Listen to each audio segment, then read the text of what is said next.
सुर्खियों में।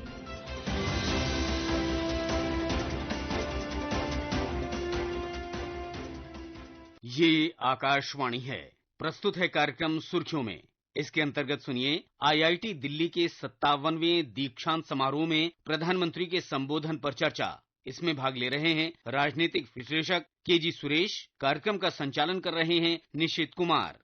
प्रधानमंत्री नरेंद्र मोदी ने आज भारतीय प्रौद्योगिकी संस्थान दिल्ली के 57वें दीक्षांत समारोह को मुख्य अतिथि के रूप में संबोधित किया और जिसमें लगभग 3000 से अधिक विद्यार्थियों को उनकी डिग्रियां प्रदान की गई। इस अवसर पर प्रधानमंत्री ने युवाओं का देश के लिए, खास करके विकसित भारत 2047 के लिए योगदान करने का आह्वान किया और इसी विषय पर चर्चा करने के लिए आज हमारे साथ आमंत्रित हैं राजनीतिक विश्लेषक केजी सुरेश। कार्यक्रम में बहुत स्वागत है सुरेश जी आपका। जी धन्यवाद। सुरेश जी, जैसा कि हमने सुना, प्रधानमंत्री ने युवाओं का जैसा आह्वान किया है आज, खास करके क्यूरियोसिटी और कंटिन्यूअस लर्निंग की बात की उन्होंने और साइंस और टेक्नोलॉजी पर काफी बल दिया। हालांकि भारतीय प्रौद्योगिकी संस्थान साइंस और टेक्नोलॉजी के लिए ज्यादा जाना जाता है और उन्होंने बहुत ही एक, जिसे कहते हैं, एक सार्वभौमिक रूप से युवाओं का आह्वान किया है 2047 के विकसित भारत में अपना योगदान करने के लिए। आप कैसे देखते हैं इसे? जी बिल्कुल। देखिए, मुझे तो याद आ गया, हम लोगों ने सुना है कि किसी जमाने में अमेरिका के राष्ट्रपति जॉन एफ कैनेडी, उनका एक अभिभाषण था जिसमें उन्होंने कहा था कि ask not what your country can do for you, ask what you can do for your country. ये एक ऐसा अभिभाषण था जहां प्रधानमंत्री ने यह भी बताया कि देश आपके लिए क्या कर रहा है और साथ में जो है यह भी बताया कि आपको भी अपने देश को जो है केंद्र में रखना चाहिए।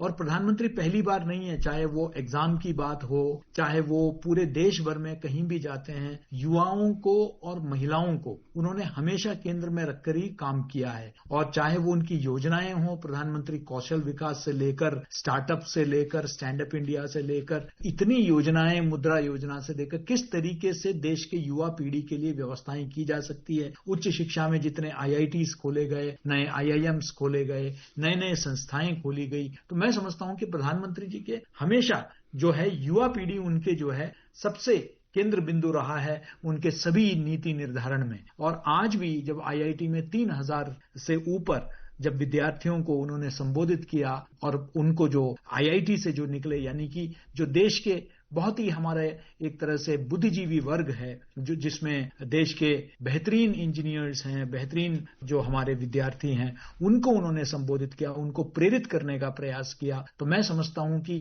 ये उन्होंने आज अपनी मन की बात जो है उन विद्यार्थियों के साथ साझा किया जो देश के भविष्य हैं, जिनसे बहुत उम्मीद भी है और जिनको जो है प्रधानमंत्री जी ने उनकी जिम्मेदारियों के बारे में भी एहसास दिलाया और सरकार उनके लिए क्या कर रही है, अलग अलग योजनाओं के तहत, अलग अलग पहल के तहत, इसके बारे में भी उनको सूचित कराया। तो एक तरह से इस आईआईटी ग्रेजुएशन के बहाने मुझे लगता है कि प्रधानमंत्री जी ने देश के हर युवक को स्पर्श करने का प्रयास किया और बहुत ही प्रेरणादायी उद्बोधन था उनका, जहां उन्होंने बहुत महत्वपूर्ण बातें कही जो निश्चित ही हमारे युवा पीढ़ी को प्रेरित करेगी। सुरेश जी, तो उभरते हुए शोध के अवसर जो हैं, वो जो आईआईटी जैसे संस्थान और भी जो अन्य ऐसे संस्थान हैं देश में, वो काफी अवसर ऐसा प्रदान करते हैं और इस दीक्षांत समारोह में प्रधानमंत्री ने इसका जिक्र भी किया। आइए सुनते हैं उन्होंने क्या कहा। प्राइम मिनिस्टर्स रिसर्च फेलोशिप हमारे प्रतिभाशाली युवाओं को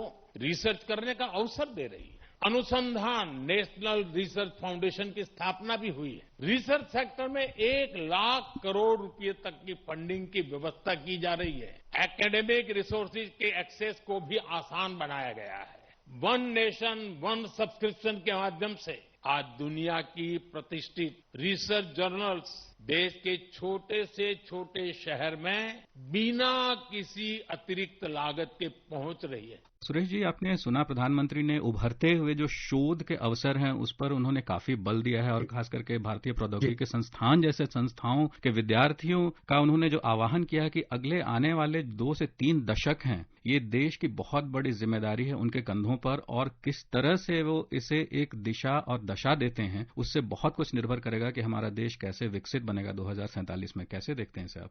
बिल्कुल, बहुत ही महत्वपूर्ण बात कही। देखिए, प्रधानमंत्री जी ने हमेशा, चाहे शिक्षा के क्षेत्र में भी उन्होंने शोध को जो है बहुत महत्व दिया और उन्होंने कहा कि अगर अन्य मुल्कों के विश्वविद्यालय अगर आगे हैं तो उसका एक बड़ा कारण उसका है कि उनका शोध पर जो जोर देना है। इसलिए जब राष्ट्रीय शिक्षा नीति भी बनी तब उसमें जो है उन्होंने नेशनल रिसर्च फाउंडेशन की जो है कल्पना की थी और आज भी उन्होंने अपने उद्बोधन में कहा कि ये जो भारतीय युवा हैं उनके लिए एक बहुत बड़ा अवसर है शोध अनुसंधान। उन्होंने प्राइम मिनिस्टर प्रधानमंत्री रिसर्च फेलोशिप की बात कही। उन्होंने कहा कि जो रिसर्च डेवलपमेंट और इनोवेशन स्कीम जो भारत सरकार का है उसके बारे में उन्होंने बात की। उन्होंने अनुसंधान नेशनल रिसर्च फाउंडेशन की बात कही और उन्होंने कहा कि हम चाहते हैं कि भारत का जो शोध का जो इकोसिस्टम है, जो उस माहौल को जो है और उसमें जो है ज्यादा प्रतिबद्धता के साथ हमारे युवा जुड़ें, उसको आगे बढ़ाएं। तो मैं समझता हूं कि इसमें कहीं कोई दो राय नहीं कि विश्व में अगर हमें अपना स्थान बनाना है, हमें अपने पेटेंट्स लाने हैं, हमारे अपने शोध के क्षेत्र में जो है विश्व स्तरीय हमारा जो है उपलब्धियां अगर हमको हासिल करना है, आईपीएस लेने हैं, तो मैं समझता हूं कि बहुत ही महत्वपूर्ण है कि हमारे युवा जो है शोध पर जो है जोर दें। और आज का उनका आह्वान बिल्कुल मैं समझता हूं कि समय के अनुकूल है और हमारे युवाओं के लिए एक प्रोत्साहन प्रदान करेगी। जी सुरेश जी, ऐसे कई विकासशील ऐसे क्षेत्र हैं जिनका जिक्र प्रधानमंत्री जी ने अपने उद्बोधन में किया, खास करके ड्रोन टेक्नोलॉजी, स्पेस, ऐसे जो उभरते हुए जो क्षेत्र हैं उस पर उन्होंने युवाओं का खास आह्वान किया है। ड्रोन टेक्नोलॉजी के बारे में खास क्या कहा उन्होंने, आइए सुनते हैं। आज आप हमारे ड्रोन सेक्टर को भी देखिए।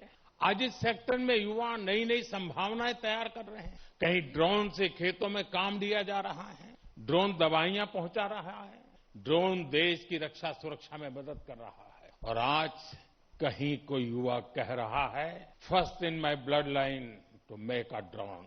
साथियों, भारत की स्टार्टअप रेवोल्यूशन को इसी पीढ़ी के आप जैसे युवाओं ने ही तराशा भी है, ताकत भी दी है। जी सुरेश जी, प्रधानमंत्री जी ने एक आत्मनिर्भरता की भी बात की, सेल्फ रिलायंस इन न्यू सेक्टर्स, जिसमें कि आर्टिफिशियल इंटेलिजेंस की बात थी, ड्रोन की बात है, स्पेस की बात है और भी कई सारे ऐसे क्षेत्र हैं जिसमें कि हमारे युवा जो हैं काफी उनकी भागीदारी हो सकती है। कैसे देखते हैं इसे? देखिए, जो प्रौद्योगिकी का जो क्रांतिकारी प्रगति आज हो रहा है और उसमें युवा भारतीयों के लिए बहुत सारे अवसर के दरवाजे खुल रहे हैं। चाहे आपने जैसे जिक्र किया स्पेस टेक्नोलॉजी की बात कही, ड्रोन्स की बात कही, सेमीकंडक्टर्स की बात कही, आर्टिफिशियल इंटेलिजेंस की बात कही, डेटा सेंटर्स की बात कही, क्रिटिकल मिनरल्स की बात कही, क्वांटम कंप्यूटिंग की बात कही, इलेक्ट्रिक मोबिलिटी जो आज ईवी व्हीकल्स को हम इतना प्रोत्साहन दे रहे हैं उसकी बात कही, एनर्जी स्टोरेज की बात कही। और उन्होंने कहा कि आज हमारे पुराने, हम देखते हैं कि कई जगह जो है पुरानी नौकरियां, पुराने जो शैली की थी वो आज समाप्त हो रही है और नई नई चीजें उभर रही है। यहां तक कि उन्होंने कहा कि पहले सवाल खड़े करते थे कि क्या भारत कभी सेमीकंडक्टर के क्षेत्र में आ सकते हैं क्या, और उन्होंने ये सूचना भी दी कि हमारे पहला सेमीकंडक्टर यूनिट में जो है हमने उत्पादन का कार्य शुरू कर लिया है। और उन्होंने बहुत खूबसूरत बात कही कि आपके हाथों से सब कुछ बनेगा, चिप से लेकर शिप्स तक। तो मैं समझता हूं कि उन्होंने हर तरह के विधाओं में युवाओं की जो हमारी प्रतिभा है उसको उजागर करने की बात कही और उनको नए चुनौतियों के बारे में बोला, नए अवसर के बारे में बताया और कहा कि आपको इन क्षेत्रों में जो है सक्रिय रूप से आपको प्रतिभागिता आपको करनी है, उसमें भाग लेना है। जी सुरेश जी, और खास करके प्रधानमंत्री जी ने आज इन क्षेत्रों के अलावा सेमीकंडक्टर की बात आपने भी की। अभी सेमीकंडक्टर एक ऐसा एक सेक्टर है जहां पर कि अभी तक कुछ वक्त पहले तक हम विदेशों पे निर्भर करते थे। विदेश के कुछ ऐसे देश हैं जहां से वो हम इंपोर्ट करते थे सेमीकंडक्टर, और आज के वक्त में अगर हम देखें तो भारत में भी इसका उत्पादन एक बड़े पैमाने पर हो रहा है। प्रधानमंत्री जी ने जिक्र भी किया, आइए सुनते हैं क्या कहा उन्होंने। सेमीकंडक्टर सेक्टर का उदाहरण भी हमारे सामने है। जब हमने इस दिशा में कदम बढ़ाया तो कुछ लोगों ने सवाल उठाए, कहा गया भारत ये नहीं कर पाएगा। लेकिन आज पहली सेमीकंडक्टर यूनिट्स में प्रोडक्शन शुरू हो चुका है और मैं साफ मानता हूं, चिप से लेकर के शिप तक सब कुछ यहीं पर आप ही के हाथों से बनेगा। सुरेश जी, प्रधानमंत्री जी ने इस अवसर पर परम प्रज्ञा का भी उद्घाटन किया, जो कि AI powered high performance super computing facility के लिए एक एडवांस्ड जिसे कह सकते हैं एक प्रोसीजर है, और IIT दिल्ली जैसे संस्थाओं के साथ मिलकर इस चीज को आगे बढ़ाना, और खास करके IIT दिल्ली के सोनीपत कैंपस जो है वहां पर AI और डेटा साइंस को बूस्ट देने के लिए, उसके रिसर्च को, शोध को बूस्ट देने के लिए एक बहुत ही सराहनीय कदम है। आप कैसे देखते हैं इसे?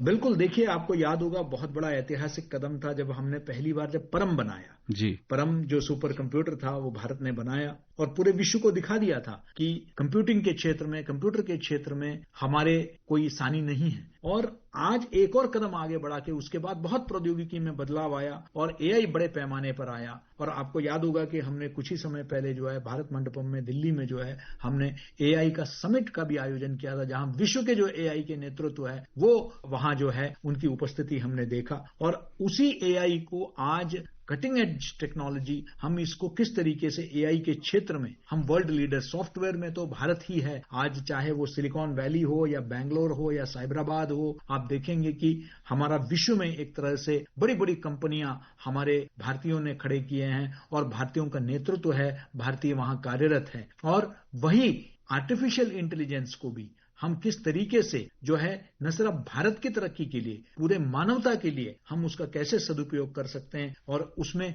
मात्र मुनाफे को देखकर नहीं, विश्व कल्याण को केंद्र में रखकर हम AI का किस तरीके से सदुपयोग कर सकते हैं, उसको ध्यान में रखते हुए ये आर्टिफिशियल इंटेलिजेंस पावर्ड जो है, इससे AI को इस्तेमाल करते हुए ये सुपर कंप्यूटिंग फैसिलिटी हमने जो है सोनीपत कैंपस में IIT दिल्ली के, इसका उद्घाटन माननीय प्रधानमंत्री जी ने किया। मैं निश्चित ही समझता हूं कि ये एक बहुत बड़ा कदम है AI के क्षेत्र में भी और सुपर कंप्यूटिंग के क्षेत्र में भी। जी, सुपर कंप्यूटिंग की बात की आपने, आर्टिफिशियल इंटेलिजेंस की बात की। आर्टिफिशियल इंटेलिजेंस से आगे बढ़ करके भी अब हम क्वांटम कंप्यूटिंग की ओर भी हम जा रहे हैं, और विश्व कल्याण के साथ साथ प्रधानमंत्री जी ने एक बहुत ही महत्वपूर्ण बिंदु पर बल दिया, जिसमें कि नेशनल इंटरेस्ट की बात की कि युवाओं को, खास करके जो ऐसे युवा जो IIT जैसे संस्थाओं से बाहर निकल रहे हैं, वहां से पढ़ाई करके निकल रहे हैं, उन्हें नेशनल इंटरेस्ट केंद्र बिंदु में रखना चाहिए, ताकि आने वाले 30 से 35 से 40 वर्षों में भारत एक सुपर पावर के रूप में एक उभर करके ऊपर आए। आपका क्या कहना है इस बारे में?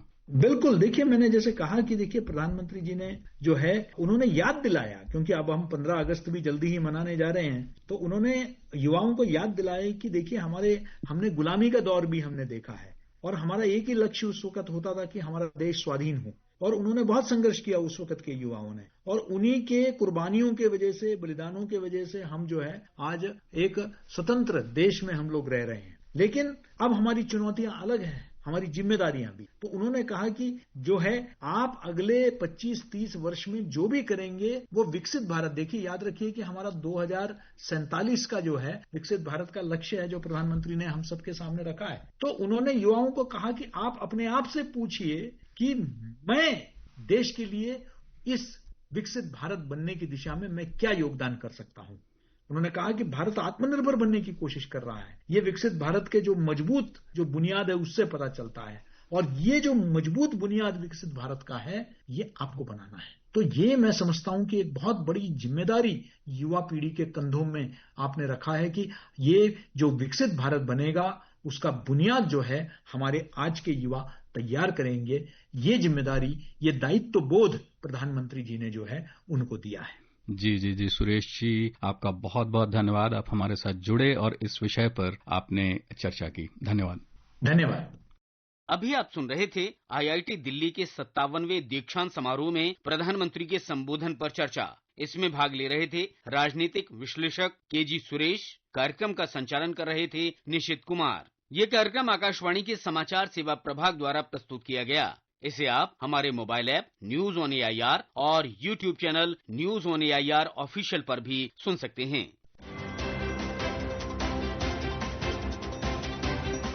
सुर्खियों में